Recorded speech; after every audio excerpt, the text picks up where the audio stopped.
Okay, the moment of truth.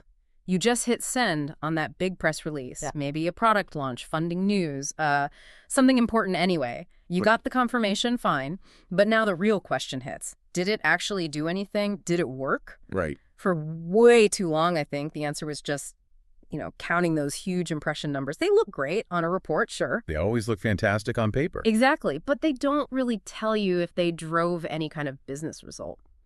So our mission today is clear. We're ditching the vanity metrics. We're going deep on how you measure the real tangible return on your PR investment. Yeah, it's absolutely the essential evolution for PR. We really have to move past just tracking, like distribution reach. That number tells you how many people might have potentially seen it. Might have, yeah. But it just stops short. It doesn't measure intent. It doesn't measure action. Think of impressions like counting cars driving past a billboard. Did the driver even look? Good analogy. Who knows? So if you're serious about justifying that PR budget and actually refining your strategy, you need a more, let's say, multidimensional view. And that means combining real engagement rates, looking really carefully at media quality, tracking hard data like website traffic, and folding in things like sentiment analysis too. And that really means, for you listening, this isn't just about showing pretty graphs. It's about making informed decisions, understanding exactly how your audience behaves when they see your message, and proving that PR actually drives value. It's not just some expensive awareness thing. Okay, let's unpack this. This shift from counting eyeballs to tracking real influence. Right. So we need to anchor this straight away. We need measurable indicators that link directly to business outcomes. The guesswork just has to go. Yeah. As soon as you shift focus from, say, impressions to something like conversion rate, you fundamentally change the question you're asking. You go from, did they maybe see us, to, did they take action because of us? And that is the difference, isn't it? Between a number that looks good and data you can actually use. Can your metrics answer? Did this generate qualified leads? Did it build real brand authority? Did it influence buying decisions? Exactly. So we've pinpointed 7 key performance indicators, KPIs, that really every serious PR pro should be tracking. This is basically your essential checklist for actionable data. Okay, let's walk through these foundational 7 because they really need to work together. First up is media pickups. That's the basic count, how many outlets published your story. Okay, the count. But right alongside that, you must look at domain authority. Yeah. It's the quality score of the websites featuring your content. It's about credibility, the long-term visibility boost, not just a quick SEO bump. Right, quality matters there. Then we have the pair, reach and impressions. That still gives you the theoretical size of the audience. That's a potential, yeah. The potential size. But that number is pretty much meaningless without the third KPI, click-through rate, or CTR. That's the actual percentage of readers who are interested enough to click a link you embedded. CTR is really that bridge between just seeing something and showing intent. Exactly. And moving into what the audience actually does, we track social engagement. So shares, comments, reactions, that's audience endorsement, amplification. Yeah, people putting your name to it. And crucially, referral traffic. This tells you who's coming to your website specifically because they clicked a link in that press release or the resulting news story. Okay, tracking the source. And finally, the big one. The ultimate measure of business impact, conversion rate. The bottom line. Right. The percentage of those visitors, the ones referred by PR, who actually do what you wanted them to do, sign up for the newsletter, request a demo, maybe even buy something. Now, a question for the listener, maybe on a smaller team. Tracking all 7 might feel like a lot. If you had to prioritize, which one KPI should absolutely replace impressions as the bare minimum? Oh, that's a really good question. Yeah. If I had to pick just one metric, or maybe a pair, to replace the vanity of impressions, it would have to be referral traffic combined with conversion rate. Okay. Because impressions are cheap, right? No. But qualified visitors who actually convert, that's PR gold. Focusing on those two forces you to write stories that don't just get published, but actually move people to your site to do something. Right. Action-oriented. Okay, so we have our list of metrics. But how do we make sure these numbers represent real human engagement, not just, a passive view or a bot click? Let's dig deeper into engagement, starting with that vital CTR. Yeah, CTR is that first real moment of truth. It tells you point blank, did your headline and your core message resonate enough for someone to actually click? And we have some decent benchmarks here. All right. Generally, a CTR below, say, 1% usually means the message just doesn't landing. It probably needs a serious rethink. Yeah. But when you start hitting rates above 3%, That shows strong, validated interest. 3%, okay. Yeah, and you should absolutely double down on that message, that angle in your future campaigns if you see that. That's a powerful target, 3%. But, okay, once they click, the engagement needs to continue, right?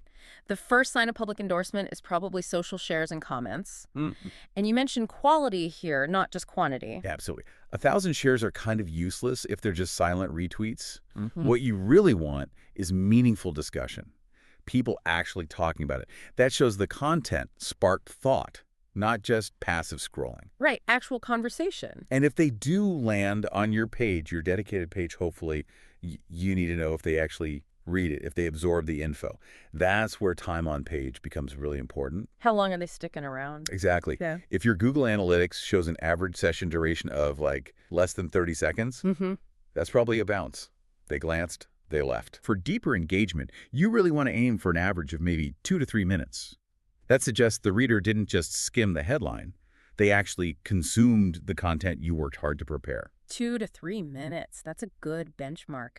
Now, beyond the immediate audience interaction, the publication itself, where the story appears, carries huge weight. We need to talk about assessing media coverage quality, because getting picked up in the wrong place can be, well, almost useless, right? Oh, quality is everything. It's absolutely critical. When you're planning, you have to compare industry-specific media versus mainstream media. What's the difference in impact? Well, say you're launching new software, a feature in TechCrunch. That hits a targeted, probably B2B decision-maker audience. It's like a laser beam. Right, focused. A mention in, say, the New York Times. That gives you broad, maybe unparalleled awareness, but your very specific niche message might get a bit diluted for the general reader. That's more like a wide net. So different tools for different goals. Precisely. Which one is more valuable depends entirely on what you're trying to achieve with that specific release. And this feeds right into the top-tier placement advantage. Let's be blunt.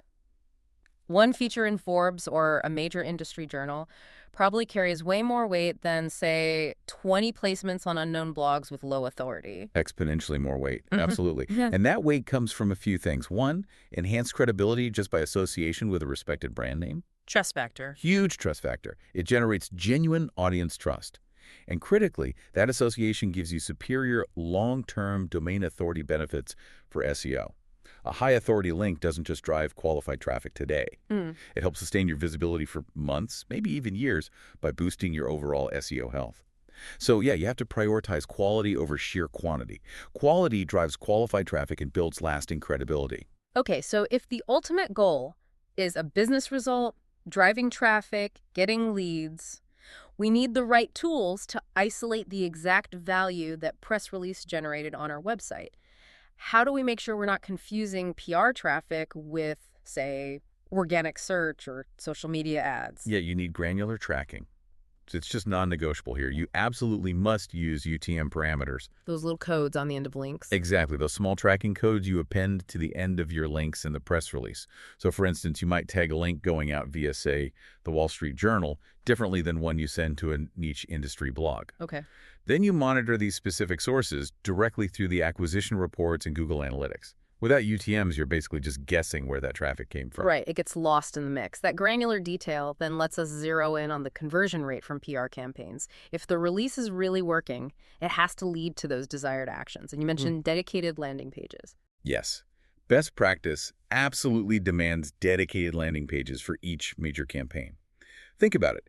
If you send high-quality, targeted traffic from a specific story to just your generic homepage, And get lost. they get lost. You muddy the data, you dilute the conversion potential massively. A dedicated page keeps the message consistent and the path to action clear. And this creates a kind of closed-loop system for improving things. Exactly, an optimization loop. You analyze the bounce rates and the session duration specifically from your PR referrals, source by source. If, say, the Wall Street Journal sends you a ton of traffic, but the bounce rate on that landing page is like 85%. Uh-oh. Yeah, big red flag. You've got a major mismatch between what the journalist wrote or implied and what people are seeing when they land on your page. You need to fix that consistency, reduce friction immediately. Okay, so let's talk about the big number everyone wants, ROI, return on investment. How do we actually calculate that? I mean, acknowledging it's always a bit tricky to put a hard dollar value on PR. It is tricky, but you have to try. It requires assigning some kind of monetary value to the outcomes.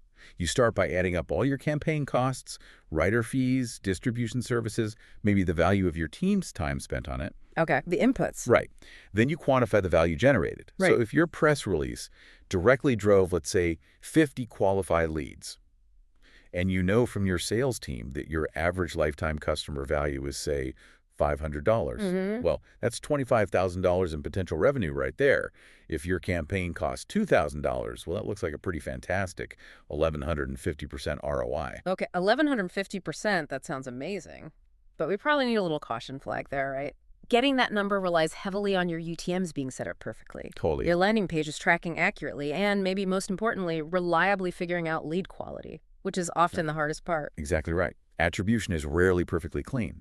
You could also look at what are often called softer benefits, like earned media value or EMV. Ah, yes, EMV. This basically compares what it would have cost to buy equivalent advertising space in the publication that covered your story versus what you actually spent on the PR effort. However, big caution here, EMV is a really heavily debated metric. Why is that? Because it compares earned trust, a news story, to the cost of a paid ad. Apples and oranges, really. It often leads to these hugely inflated, kind of meaningless numbers. So we generally recommend treating EMV as maybe a directional data point, but definitely not your primary ROI measure. Got it. Focus on the attributable actions first. Okay, once we've kind of mastered attribution, we can get into more advanced analysis, like gauging public perception. That leads us to sentiment analysis PR. Yeah, this is where we move beyond just counts and look at the language being used. Tools like Brandwatch, Sprout Social, others. They can automatically categorize discussions about your brand across news, social media, blogs as positive, negative, or neutral. So not just mentions, but the tone of the mention. Precisely. And it's absolutely critical to analyze the context. You know, a sudden spike in mentions isn't always good news if the sentiment is tanking. You need to know, are journalists, are people online actually conveying the key messages you intended? Or are they missing the point? Or worse? And that language analysis can give you really deep, actionable insights, right? For product teams, comms people. Oh, absolutely. For instance, say a product launch gets tons of buzz, really positive about its innovative design. Great. But there's also widespread confusion or negativity about its complex pricing. That gives you a clear, data-driven signal on where you need to pivot your messaging, maybe clarify things on your website or brief your sales team differently. It guides reputation management in near real time. Okay, but managing all this data, Google Analytics, social platforms, media monitoring tools, it sounds like it could easily lead to serious data overload. Spreadsheets everywhere. Oh, it definitely can. It's a nightmare if you do it manually. Right. And that's exactly why unified dashboards are becoming pretty much essential now, instead of spending hours manually compiling data. Yeah, copy-paste? Copy-pasting into spreadsheets. These dashboards aggregate everything into one visual, ideally actionable interface. The efficiency gain must be huge. You shift your team from just admin compilation to actual strategic thinking, looking at the patterns. Exactly. And these dashboards allow for really powerful visual comparisons. You can easily compare coverage rates across different markets, or overlay sentiment trends with website traffic spikes, or isolate how one specific distribution channel performed versus another. It makes the insights jump out. So where is this all heading? What are the current cutting-edge trends in PR analytics? Well, the industry is definitely shifting, valuing depth way more than just breadth now. The most modern approaches are tracking really granular details, like lead quality scores coming specifically from press release traffic. Okay. Detailed audience demographics of who engaged, and achieving direct attribution to specific stages in the sales pipeline, usually through CRM integration. Connecting PR directly to sales stages. And what about the future? Are we seeing even more advanced methods emerging? Yeah, we're moving beyond just reporting into prediction. The future definitely includes more predictive analytics and AI-powered tools. AI in PR measurement. Absolutely. Machine learning algorithms are already being used to help predict which story angles, even which specific phrases, and which distribution channels are likely to appeal most effectively to certain audience segments. Wow. And probably the biggest trend overall is that seamless integration between PR platforms and CRM systems, creating true cross-channel attribution models that can finally link a media mention to maybe a related social media conversation to a website visit and ultimately track it all the way to a confirmed sale, the whole journey. Okay, so to wrap this up, the core message for you, the listener, is that effective tracking today needs a really dynamic, adaptive approach. You have to balance those hard, granular numbers, like aiming for that 3% CTR benchmark, with the Yeah. softer narrative context, like the quality and authority of where you got placed. Static dashboards, their history. Hmm. It's all about constant optimization driven by real-time feedback and those clear business-linked KPIs we talked about. And that constant feedback loop, really powered by integrating PR tracking with CRM systems, that's the key. It finally allows organizations to link media mentions directly to specific touch points in the customer journey. It provides that complete, hopefully undeniable understanding of how PR impacts the actual business outcomes. So what does this all mean for you as you think about designing your next measurement framework? If the future, as you said, involves AI predicting the exact recipe for maximum resonance down to the specific language and story angles guaranteed to appeal to niche audiences, well, that raises a pretty big question, doesn't it? It does. How does knowing the exact recipe for maximum resonance change the strategic relationship between a brand and the news media? And what new ethical lines might need to be drawn when content is increasingly engineered purely for predictable engagement? Something to definitely mull over as you refine your framework.